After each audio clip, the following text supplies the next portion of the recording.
여기 주역 계신 그 로봇 PD님 오셨으니까, 산업부 로봇 PD님 오셨으니까, 궁금한 거 있으면 저 말고, 저 PD님께 이따가 질의응답 시간에 여쭤봐 주시기 바랍니다. 아무튼 저희 여기 나오는 그 하얀색 로봇이 저희 휴머노이드 로봇 앨리스고요. 그때 그 출범식 할 때의 장면을 좀 스크랩해서 보여드리고 있습니다. 그러면 이제 우리는 어떻게 할 거냐라는 얘기를 해야 되죠. 저는 사실 우리나라 가진 자원이 그렇게 많지 않기 때문에 항상 불리한 측면에 기울어진 운동장에서 뛰어야 된다고 생각을 하고 있는 사람입니다. 그런 상황 속에서 할 수 있는 방법은 딱 하나입니다. 열심히 하는 거. 일단은 이제 갈아 넣는다라는 표현을 하잖아요. 우리는 그걸 농담처럼 얘기를 하죠. 갈아 넣으면 돼, 뭐 이렇게. 근데 사실 그게 우리의 장점이기도 하고요. 일당백으로 싸웠던 게 우리 민족의 역사이기 때문에 여기도 뭐 그럼 발라야 돼? 라는 생각이 듭니다. 그래서 자원이 부족하다 이런 거는 이제 안 얘기했으면 좋겠습니다. 사람이 부족하다? 이런 얘기 안 했으면 좋겠습니다. 그럼 뭐 을지문덕 장군은 뭐 어떻게 이겼겠습니까? 자, 그런 얘기 하지 말고 그러면 이제 어떻게 전략을 잘 세우느냐 에 대한 얘기를 해야 되는 것 같습니다. 일당백으로 싸우려면 그냥 갈아 넣는다고 답이 아니라 갈아 넣더라도 잘 싸우게 만들어줘야 되거든요. 그 한 명이 성벽 뒤에 숨어서 계속 화살만 날리게 만들어줘야 되거든요.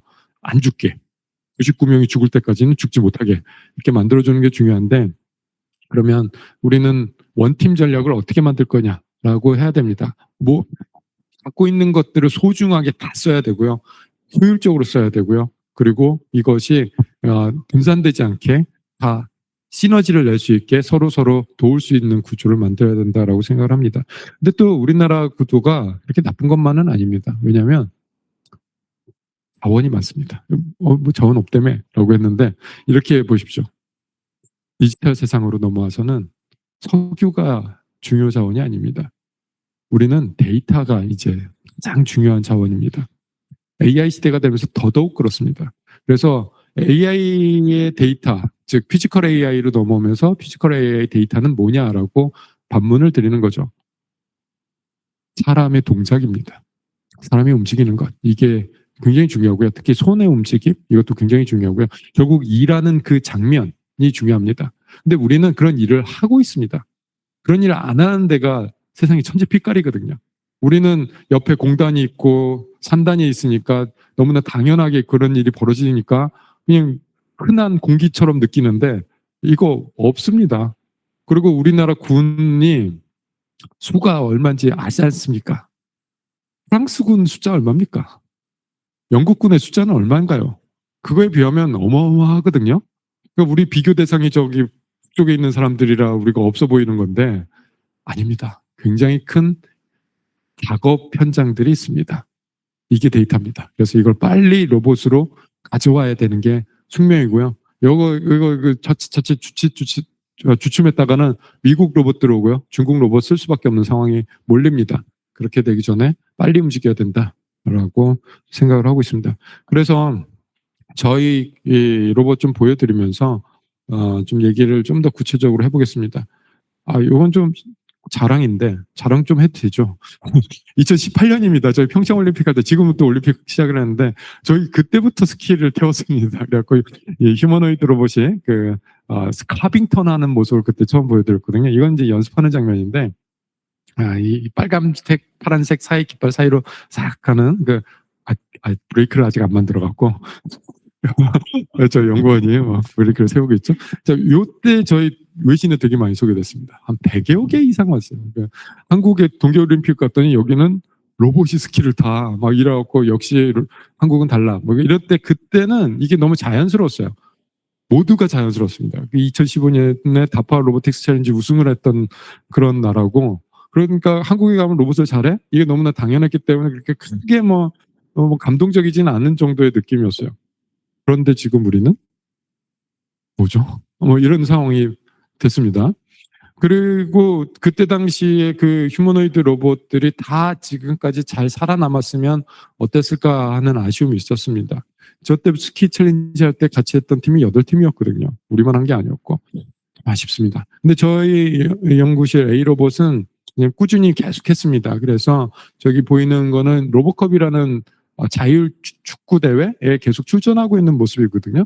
저희 빨간색, 파란색 평균 그 경기 때마다 유니폼이 달라져야 되고 색깔이 뭐 그런 건데 앨리스라는 로봇 시리즈를 만들면서 저 로보컵이라는 세계 최대의 로봇대를 계속 출전해 오고 있었습니다. 2022년과 2023년에 준우승도 했었고요.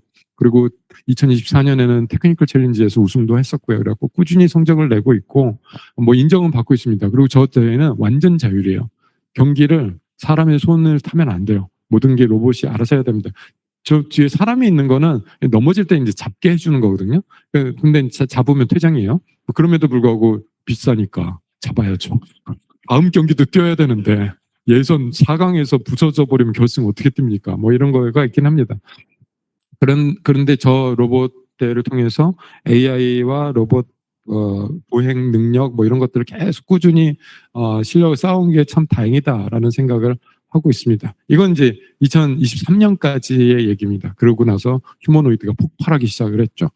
그래서 저희도 좀 전략을 좀 바꿨습니다. 그래서 이건 이제 축구하는 휴머노이드 이제 그만하고 이제 일하는 휴머노이드로 가자. 그래갖고 여기는 이제 4세대입니다. 2024년부터는 저희가 로봇 형태를 좀 많이 바꾸기 시작했고요.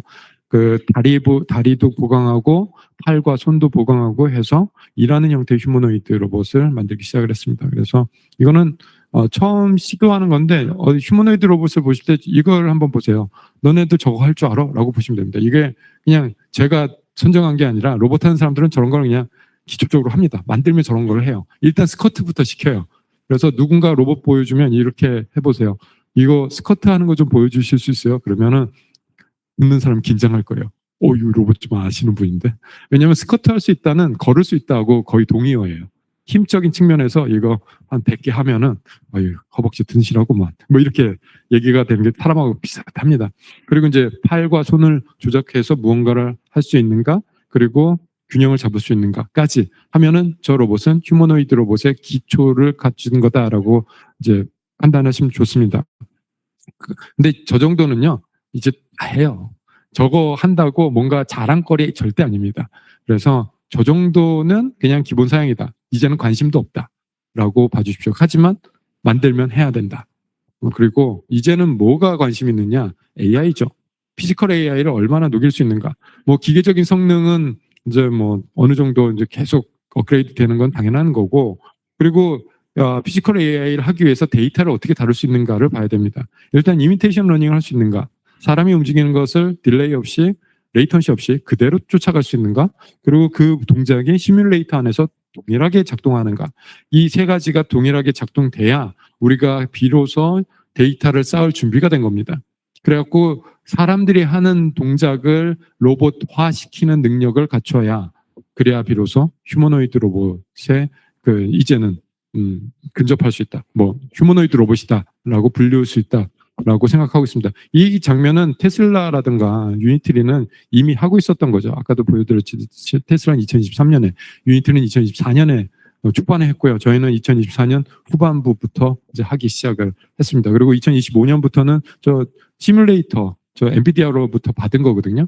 우리 시뮬레이터는 아직 없습니다. 엔비디아의 시뮬레이터를 받아서 아이작짐 뭐 이런 시뮬레이터가 뉴턴이라는 물리 엔진이 돌아가면서 작동하는 것입니다. 그래서 2025년부터는 이제 엔비디아가 주는 로 파운데이션 모델 그루트에 저희 데이터를 넣고 파인 튜닝을 해서 이제 쓰기 시작할 수 있게 됐습니다. 그래서 AI를 이제 뭐 특지한 로봇들은 사람과 인터랙션이 될 겁니다. 물론 여기에는 수많은 꼼수들이 있는데 그 꼼수들은 제가 말씀을 안 드리겠습니다. 저희가 로봇을 딱 만들고 나서 2020 헷갈리네. 5년 3월이죠. 3월에 저희 그 G드래곤 콘서트 후에 그 파티할 때, 듀프리 파티할 때 로봇을 투입을 했거든요. 그래서 사람들과 인터랙션을 하면서 저 하이볼런 하는 거를 했어요. 서빙을 했죠. 근데 이런 장면들을 정말 해보고 싶었습니다. 왜냐하면 이게 패스트 팔로잉을 보여주는, 대중들에게 보여주는 뭐 좋은 소재가 될 거다라고 생각을 했습니다. 왜냐하면 테슬라가 저렇게 했거든요. 테슬라가 2024년 10월에 자신들의 로보택시 런칭 행사를 하면서 헐리우드에서 옵티머스를 풀었습니다. 그리고 그 파티장에 온 손님들에게 서빙을 했죠. 맥주 따라주고 안주도 주고. 그래서 이제 사람들은 그 맥주 따른 거 관심 없고 얘가 하는 행동에 더 관심 있었고 거기서 막 사진 찍고 막 그랬는데 어쨌든 저거 한번 해보면 좋겠다라고 해갖고 저희도 할 수 있다라는 걸 좀 보여드렸고요. 그리고 나서 이제는 이제 산업 현장에서 어떻게 쓰이는가가 중요하기 때문에 저희가 이제 2025년에 중반에 앨리스 M1이라는 로봇을 런칭을 했습니다. 앨리스 4세대 로봇, 앨리스 4의 하체를 다리를 좀 떼내고 여기를 이제 조금 변형을 시켜서 바퀴 달려서 자율주행을 하게 하고 높이 조절을 할 수 있게 해서 바닥이 평평한 곳에서 AI를 이용해서 작업을 할 수 있게끔 만들었고요. 지금 저 로봇은 실증에 투입이 되고 있습니다. 그리고 이제 지금 우리 공장에 좀 와달라라고 해갖고 지금 줄 서 있는 곳이 지금 리스트로는 20개가 넘게 나왔거든요. 사실은 40개가 넘었는데 좀 저희가 좀 카테고라이징을 해서 20개 이상 리스트업을 확보하고 있는 상황입니다. 그래서 지금 빨리 들어가야 돼요. 빨리 찍어내야 됩니다. 근데 이제 생산 캐파가 안 돼갖고 지금 우리 회사 왜 이렇게 작지? 뭐 이러면서 답답해하고 있는 상황이 지금 있는 상황인데 저런 로봇이 예전에 저 물 따른다? 불가능한 미션입니다. 지금 물 따르는 거 보고 저거 할 수 있지 뭐 이렇게 생각을 하실 수 있습니다. 하지만 기존의 산업용 로봇, 협동 로봇으로 저거 해라 못합니다. 협동 로봇에 AMR 달아갖고 뭐 어떻게 뭐 할 수는 있겠지만 그런데 저기서 제가 지금 말씀드리고 싶은 거는 피지컬 AI의 모습입니다. 왜냐하면 저 로봇이 이제 간다고 해보겠습니다. 바퀴 뭐 물병을 잡아갖고 이제 갔습니다. 똑같은 곳에 딱 주차할 수 있는 능력이 얼마나 될까요? 바닥은 마찰도 다르고 뭐 아무튼 뭐 자율주행 아무리 잘한다고 해도 정밀도가 몇 센치 안에 들어올까요? 뭐 5cm라고 할까요? 5cm 내에서 막 5cm에서 여기 주차하고 저기 주차하고 뭐 그럴 거 아닙니까? 그러면 물컵에 물을 따르려면 성공률이 얼마나 될까요? 여기서 주차해갖고 이렇게 따르고 저기서 주차해갖고 저렇게 따라야 됩니다. 팔 입장에서 보면 모터 신호가 다 달라야 되거든요. 그래서 물을 따르는 저 장면을 저 조그만 컵 안에 그 액체를 따르는 걸 성공시키려면 정밀도는 굉장히 높아야 되거든요. 이걸 정밀도 입장에서 접근하면 안 된다라는 얘기를 진짜 드리고 싶은 겁니다. 저거 전통적인 로보틱스라고 한다면 어떻게 정밀하게 만들지? 그래서 기자분들이 항상 얘기를 하세요. 그 정밀함 뭐 이런 얘기를 하는데 질문이 틀렸습니다. 이제는 정밀함을 하는 게 아니에요, 로봇이. 정밀한 로봇들은 제조용 로봇, 산업용 로봇이 해야 됩니다. 그래서 용접, 조립 뭐 이런 거 딱 정해진 공간에서 하는 거 산업용 로봇팔이 해야 됩니다. 그건 그것대로 가야 되고요. 근데 이렇게 정형화된 작업은 산업용 로봇이 하는 게 맞지만 우리 일상생활에서 펼쳐지는 작업들은 정형화된 게 없습니다. 그냥 그때그때 바뀐 상황에 따라서 바뀐 상황에 적응하면서 움직여야 돼요. 인간은 그렇게 일합니다. 그런데 그걸 정밀하게 한다고요? 안 됩니다. 상황에 적응을 해야 됩니다. 그 상황에 적응해서 모터 신호를 자기가 만들어내야 되는 거죠. 그걸 우리는 추론이라고 합니다. 챗GPT가 대답을 해내는 거랑 똑같은 원리입니다. 그래서 GPT한테 뭘 말을 해도 거기 질문에 해당하는 단어가 튀어나오듯이 로봇도 어떤 상황에 처해지더라도 그 상황에 맞는 모터 신호가 튀어나와야 됩니다. 그래서 임무를 성공시켜야 되는 거죠. 그래서 정밀함으로 승부하는 게 아니라 인기응변으로 승부해야 된다가 피지컬 AI의 본 모습이다 라는 것을 요 물 따르는 걸 통해서 좀 설명을 드리고 있습니다. 그래서 결국에는 이런 모습들이 쌓이고 데이터가 쌓여서 많은 일들을 해낼 수 있을 거라고 생각합니다. 그러려면 기계적인 능력도 계속 일치월장해야 되고요. 데이터도 계속 쌓여야 되고요. 로우 파운데이션 모델도 효율성 있게 저전력으로 작은 연산으로 돌아갈 수 있어야 됩니다. 많은 것들이 필요합니다. 아직까지 우리에게 미래가 바로 다가온 건 아닙니다. 빠르게 다가오긴 한데 내일 모레 뭔가 일이 펼쳐지는 거 아닙니다. 그렇다고 뭐 긴 시간은 아닐 것 같고요. 그래서 이 레이스에서 우리가 플레이어가 돼야 된다라고 생각을 합니다. 그래서 저희 A로봇은 한쪽으로는 저렇게 앨리스 M1을 가지고 제조업 현장에 투입하는 것이 한쪽 축이고요. 그래서 2028년이 되면 저희 로봇들이 산업 현장에서 여기 쓰이고 저희도 쓰이고 뭐 돈 주고 살 수 있는 이런 구조를 만들려고 하고 있고요. 물론 이제 구독 모델을 쓸 수도 있겠죠. 그리고 2030년까지는 조선 건설 현장에서 능수능란하게 쓰이는 것을 목표로 하고 있습니다.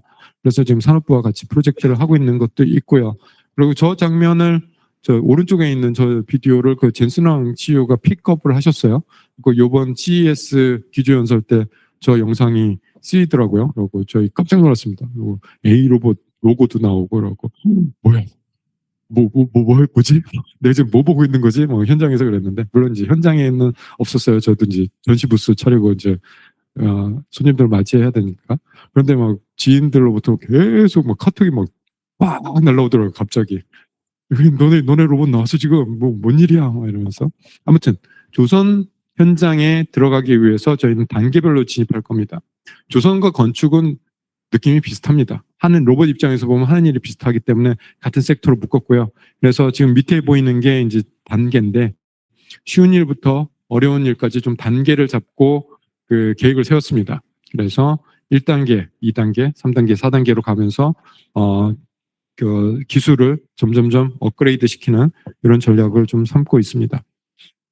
그래서 앞으로 우리가 군에서 어떻게 데이터를 쌓고 어떻게 로봇을 활용하는가가 정말 승부처다라는 것을 다시 한번 강조드리려고 마지막 장표를 이렇게 잡았습니다. 우리 군 정말 일 많이 하거든요. 다양한 일 많이 하거든요. 이거를 그냥 안쓰럽게만 보지 마시고 야, 저렇게 풍부한 데이터가 있네? 노다지 땅이네? 이렇게 봐주시기 바랍니다. 그러면 어떤 일을 어떻게 시작할 것인가를 이제 잡는 게 전략이고 그 전략을 잘 짜는 게 우리가 주어진 자원을 효과적으로 써서 이 전쟁에서 이길 수 있는 방법이다라고 생각합니다. 여기까지 하겠습니다. 감사합니다. 시간 딱 맞췄죠? 시간을 거의 뭐 엄청나게 딱 맞추셨고요. 잠시 한 15분 정도 휴식하면서 좀 네트워킹 하시고 11시에 토의 시작하겠습니다. 네.